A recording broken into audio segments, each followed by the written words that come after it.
Hello everyone, আসসালামু আলাইকুম। আশা করি আপনারা সকলেই ভালো আছেন। Welcome back to my channel. আমি আজকে শেয়ার করতে যাচ্ছি চিকেন বিরিয়ানি। এটা আমার এক প্রকার সিগনেচার ডিশ। এটা আমার হাতে সবাই পছন্দ করে। ইউটিউব এবং মায়ের হাতে রান্না, বিভিন্ন মানুষের হাতে রান্না, সবার রান্না খাওয়ার পরে আমি এটা নিজে থেকে নিজের অভিজ্ঞতা দিয়ে এই রান্নাটা করেছি। প্লাস হচ্ছে এই রান্নাটা যতবারই করেছি সবারই পছন্দ হয়েছে। তো চলুন দেখা যাক আমি কীভাবে এই রান্নাটা করি।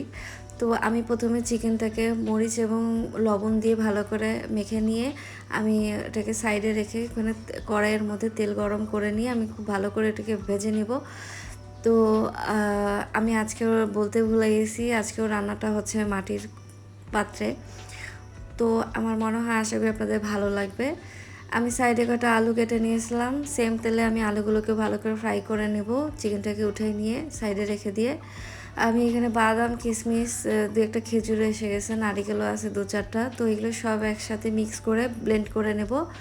তো এখানে আমার পাশাপাশি আলুটাও ভাজা হয়ে গেছে, আমি আলুকে সাইড করে রেখে দিয়ে বেটে রাখা মশলাটা দিয়ে নেব। আর হ্যাঁ, যে পরিমাণ মহঙ্গা দিনকাল চলতেছে, তো এর মধ্যে কোনো কিছু ওয়েস্ট করার না। আমি এই যে ব্লেন্ড করে রাখা পাত্রের মধ্যে যে সামান্য পানি দিয়ে এটাও আমি এই মশলার মধ্যে দিয়ে নিব। তো ওটা ফেলে দেওয়ার কিছুই নাই। আমি এখানে গুঁড়া মশলা কিছু নিয়ে নিয়েছি, ধনিয়ার গুঁড়া, জিরার গুঁড়া, মরিচের গুঁড়া এবং লবণ পরিমাণ মতো, আর সামান্য বিরিয়ানি মশলা আধা চামচের মতো আছে। আমি বেশি বিরিয়ানি মশলা ইউজ করি না, যেহেতু আমি বিরিয়ানি রান্না করতেছি। তো এই যে দেখুন, আমি মশলার পানিটা নিয়ে নিছি। তো মশলাটাকে ভালোভাবে মিক্স করে নিয়ে তারপরে আমি দিব। এভাবে দেওয়ার রিজন আছে, এটা দেওয়ার কারণ হলো যে এতে স্বাদ ভালো আসে আমি মনে করি। তাই আমি দেখেছি যে অনেক ময়মুরব্বী ওনারা রান্না বান্না করে বেটে নিয়ে রান্না করে শিলপাটায়, এতে স্বাদ নাকি দ্বিগুণ হয়। তো এখানে মশলাটা কষিয়ে নিলাম, কষিয়ে নিচ্ছি আর কি। তো আমি আদা রসুন লেটে দিয়ে ফেলছি। যাই হোক, আদা রসুন 1 চামচ দিয়ে নিলাম। প্রায় সময় আমি আদা রসুন দিতে ভুলে যাই, এটা অ্যাকচুয়ালি আমার একটু সমস্যা হয়। তো মশলা প্রায় কষা হয়ে গেছে, আমি চিকেনগুলোকে দিয়ে নিব, দিয়ে 1-2 মিনিটের মতো কষিয়ে নিব।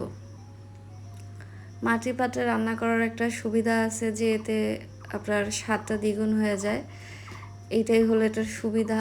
আর আমার কাছে মাটির পাত্রগুলো লাস্টিং করে, বেশ দিন টিকে থাকে। আমি অনেকের কাছে শুনি ভেঙে যায়, এ হয় সে হয়, বাট অ্যাকচুয়ালি আমার সাথে এরকম কিছু হয় না। তো আমি পরিমাণ মতো পানি দিয়ে এখানে মাংসটাকে সিদ্ধ করতে ঢাকনা চাপা দিয়ে দেব। পাশাপাশি আমি একটা হাঁড়ির মধ্যে তেল গরম করতে উঠাই দিয়েছিলাম। এখানে আমি পেঁয়াজ বেরেস্তার জন্য কুচি করে নিয়ে নেব, প্লাস হচ্ছে এখানে মশলাগুলো দিয়ে নিব। জয়ফল, জয়িত্রী, এটা সামান্য দিলে অনেক স্বাদ হয়। তো এটাও ভাজা তেলের মধ্যে আমি দিয়ে দেব। আর দিয়ে নেব তেজপাতা, দারুচিনি, লং, এলাচ আর আধা চামচ আদা রসুন। আমি এভাবেই পোলাও রান্না করি।